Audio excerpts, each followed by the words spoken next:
Hello student, तो कैसे हैं? कामना करते हैं कि अच्छे होंगे, स्वस्थ होंगे। इजी टारगेट ऑनलाइन में आपका स्वागत है। एक बार फिर से अगले वीडियो में हमने लेखक परिचय किए थे। इस वीडियो में सब्जेक्टिव करने वाले क्लास 10th का फर्स्ट चैप्टर श्रम विभाजन और जाति प्रथा जो है उसका आज हम क्या करने वाले हैं, सब्जेक्टिव क्वेश्चन देखने वाले हैं। तो चैनल पर आप नए हैं तो चैनल को सब्सक्राइब कर दीजिए, बेल आइकन के ऑल पे क्लिक कर दीजिए ताकि इसी तरह की वीडियो आप तक सबसे पहले पहुंचे। अगर आप लेखक परिचय वाला वीडियो नहीं देखे हैं तो उसका लिंक हम दे देंगे कमेंट बॉक्स में, आप उसका वीडियो जरूर देख लीजिएगा। बहुत ही अच्छे और बढ़िया से बताया गया है। इस वीडियो में हम सब्जेक्टिव करने वाले हैं। वीडियो में शुरू से अंत तक बने रहिएगा ताकि अच्छी तरह आपको समझ में आए। स्किप करके देखिएगा तो आधा अधूरा आपको ज्ञान प्राप्त होगा। तो चलिए फटाफट स्टार्ट करते हैं सब्जेक्टिव और क्वेश्चन को देखते हैं क्या कह रहा है question. Subjective question answer.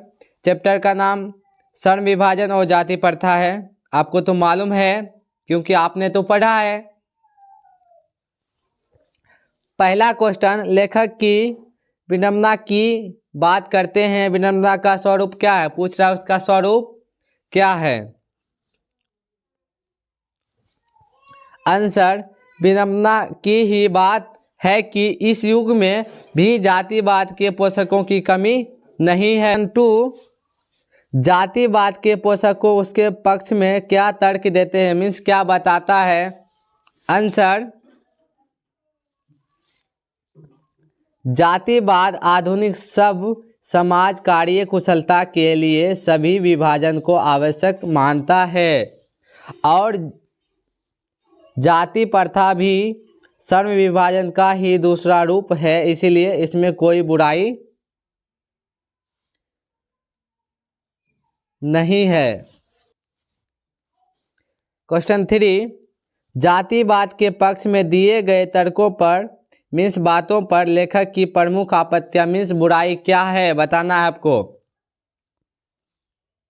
Answer, लेखक जातिवाद के पक्ष में प्रमुख बात तो यह आपत्तिजनक यह है कि जाति प्रथा श्रम विभाजन के साथ साथ श्रमिक विभाजन का भी रूप लिया हुआ है। श्रम विभाजन निश्चय ही सब समाज की आवश्यकता है, परंतु किसी भी सब समाज होना चाहिए यहाँ पे, परंतु किसी भी सब समाज में श्रम विभाजन की व्यवस्था श्रमिकों के विभिन्न वर्गों में अस्वाभाविक विभाजन ही नहीं करती, बल्कि विभाजित वर्गों को एक दूसरे की अपेक्षा ऊंच नीच की भी करा। आपको देखिए एक समान नहीं मानता है। कोई बोलता है ये तो डोम है, ये तो चमार है, ये तो ग्वार है, ये तो जादव है, ये तो धानुक है। ऐसे हमारे भारत में मीन्स में ही बताया जाता है। ऐसा विश्व में कोई भी देश में नहीं बताया जाता है कि आप ये मतलब ऊंच है नीच है। हमारे भारत में अधिकतर ये किया जाता है कि या डोम है या चमार है, तो ऐसा नहीं करना चाहिए। हो सकता है कि आगे चल के वो बिजनेस में कुछ तरक्की करे, कुछ काम करके कुछ अच्छा इंसान बन के ऐसा करे कि उसको पैसा बदलने की आवश्यकता पड़ सकता है। इस चैप्टर में बताया गया है कि हमारे भारत में ही किया जाता है, विश्व के कोई देश में नहीं किया जाता है। तो ये बात बताया गया है इस चैप्टर में। 4, जाति भारतीय समाज में श्रम विभाजन का स्वाभाविक रूप क्यों नहीं कही जा सकती है। आंसर, भारतीय समाज की एक और विशेषता यह है कि यह श्रमिकों स्वाभाविक विभाजन ही नहीं करती, बल्कि विभाजित वर्गों को एक दूसरे की अपेक्षा ऊंच नीच की भी करार देती है, बताता है, जो कि विश्व के किसी भी समाज में नहीं पाया बताया जाता है। हमारे भारत में अधिकतर ये सब होता है कि ये मतलब ऊंच नीच की करार, जैसे कि कोई जादव है तो कोई धानुक है तो कोई चमार है तो कोई डोम है, तो ये सब उनको बताए नहीं, एक समान करना चाहिए। जाति प्रथा भारत में, क्वेश्चन 5, जाति प्रथा भारत में बेरोजगारी का एक प्रमुख और प्रत्यक्ष कारण कैसे बनी हुई है, आपको बताना है। भारत में जाति प्रथा बेरोजगारी का प्रमुख कारण यह है कि पहला कारण तो यह है कि गर्भधारण के समय ही मनुष्य का पैसा निर्धारित जात कर देता, कि ये मतलब जैसे आप कोई लड़की चमार है तो उसको निर्धारित होगा कि आने से पहले ही उसका पैसा क्या कर दिया जाता है, निर्धारित कर दिया जाता है। पर ऐसा नहीं करना चाहिए।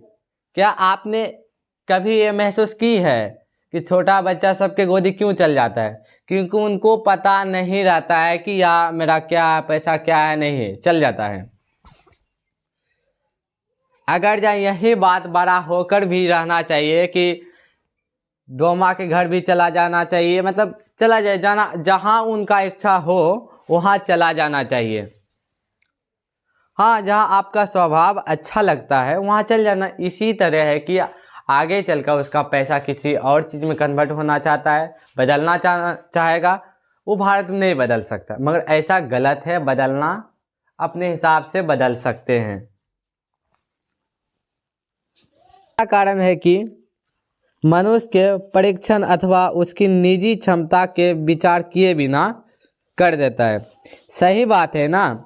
उसके बिना स्वाभाविक जानना, मतलब आप उसको पूछ लेना चाहिए, मीन्स उसका स्वभाव जान लेना चाहिए, उसमें क्या रुचि है, क्या उनको किस में आपको अच्छा लगता है, उसको उस तरह को पैसा निर्धारित करना चाहिए।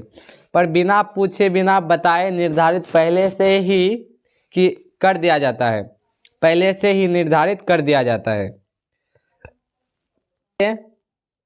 माता पिता के सामाजिक स्तर के अनुसार, जैसे उसका माता पिता पहले क्या है उसी के स्तर के अनुसार कर दिया जाता है। भारत में जाति प्रथा लोगों का कोई ऐसा कार्य नहीं चुनने देती है, मीन्स नहीं चुनने देती है जो उनके निजी मीन्स उसके मुताबिक तो हो।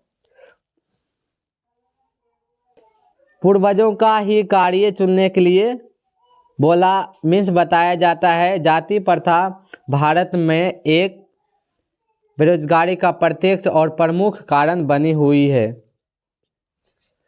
जैसे आप कोई हमारे देखिए, जैसे कि आप कोई पलंग बनाता है, मीन्स चौकी उकी कुछ बनाता है तो वो अलग हो गया, शर्मा हो गया। आप कोई मटका बनाता है मिट्टी से तो वो कुम्हार हो गया। तो ऐसा नहीं करना चाहिए, मीन्स नहीं बताना चाहिए। सब आप मीन्स अपने हिसाब से सब काम कर सकते हैं, सब जगह जा सकते हैं। ये भारत में नहीं होता है। मतलब जो हिंदू धर्म का है हिंदू रहेगा, जो मुसलमान है मुसलमान रहेगा। ऐसा नहीं हिंदू भाई को सोचना चाहिए, नहीं मुसलमान भाई को सोचना चाहिए। पर क्या करें, सरकार के अनुसार हम मजबूर हैं। जो पहले से चला आ रहा है वर्तमान में भी चल रहा है। प्रश्न 6, लेखक आज के उद्योगों में गरीब और उत्पीड़न से भी बड़ी समस्या किसे मानते हैं? मीन्स किसे मानते हैं लेखक आज के समय में उद्योगों में गरीब और उत्पीड़न से भी बड़ी समस्या किसे मानते हैं? मीन्स सबसे बड़ा समस्या किसे मानता है, आपको बताना है। आंसर, लेखक आज के समय में गरीब और उत्पीड़न से भी बड़ी समस्या जाति प्रथा को मानते हैं, क्योंकि जाति प्रथा लोगों को प्रथा निर्धारित कर देते हैं।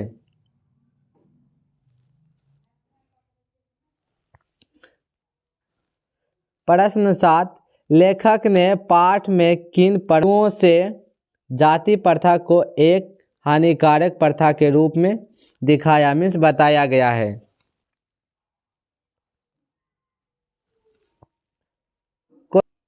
आंसर, लेखक मनुष्य को दुर्भाग्य से ग्रस्त रहकर तालुका काम करने और काम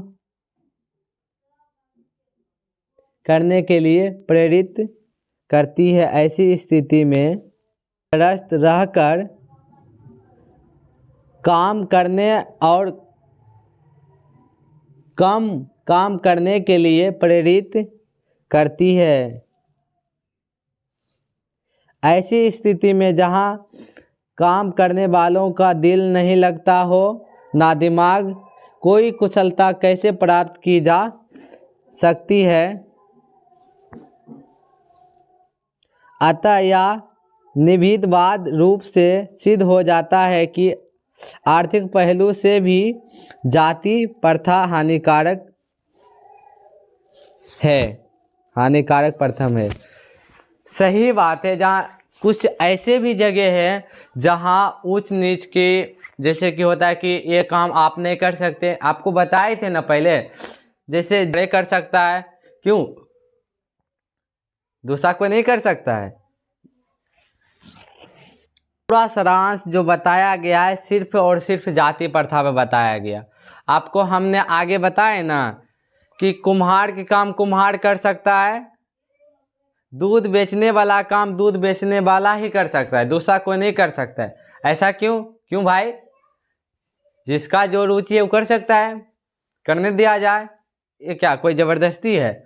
जहाँ पे आपका जातिवाद का भेद होता होगा, खुद आप महसूस करते होंगे कि वहाँ आपका नहीं दिल लगता होगा, नहीं मन करता होगा कि ये काम हम कर ले। अपने हिसाब से करने दिया जाना चाहिए। एक छोटा सा बात समझिए, आपका दोस्त फ्रेंड जरूर होता होगा, अगर उस जगह जातिवाद से पहले आपका दोस्ती ठीक रहता है, जब जातिवाद का पोल मीन्स खुल जाता है, मीन्स बता दिया जाता है कि ये जादव है या धानुक है या कुर्मी है, कुछ भी है, या डोम है, उसमें उस टाइम उसके बाद फर्क होने लगता है। क्या आप किए हैं? शायद आप किसी से ये पूछिएगा, जहां आपका जात पूछेगा तो आप बोलिए बिना नाम बताए आप मेरा जात बता के देखिए, वो बता नहीं सकता है। शायद ज़्यादा हम बोल दिए तो उसके लिए क्षमा चाहते हैं। तो चलिए क्वेश्चन इस चैप्टर का लास्ट क्वेश्चन है। क्वेश्चन 8, सच्चे लोकतंत्र की स्थापना के लिए लेखक ने किन विशेषताओं को आवश्यक माना है? आंसर, सच्चे लोकतंत्र की आवश्यकता के लिए लेखक ने लोगों के बीच दूध और पानी के मिश्रण जैसा भाईचारा को आवश्यक माना है।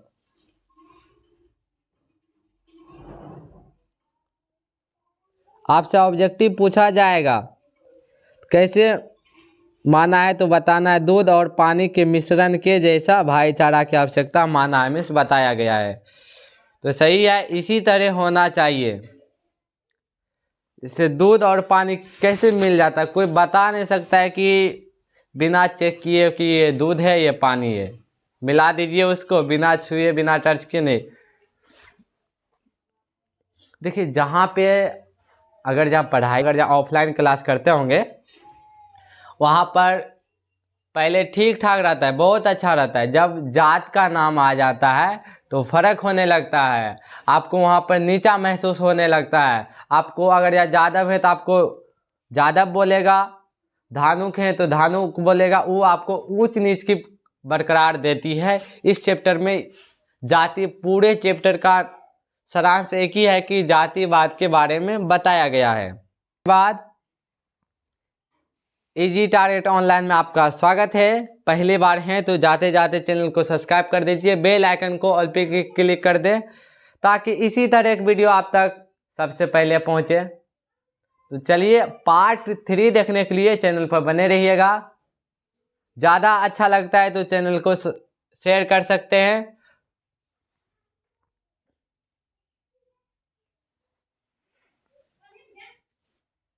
अगर आप पार्ट 1 नहीं देखे हैं, मीन्स लेसन 1 नहीं देखे हैं, लेसन 1 नहीं देखे हैं तो जाइए प्ले लिस्ट में जाइए, वहाँ पर लेसन 1 देख के फिर ये वाला आप देख ही लिए, अगला 3 लेसन देखने के लिए चैनल पर बने रहिएगा। तो मिलते हैं फिर ऑब्जेक्टिव के क्लास में। तो कैसा लगा कमेंट में ज़रूर बताइएगा।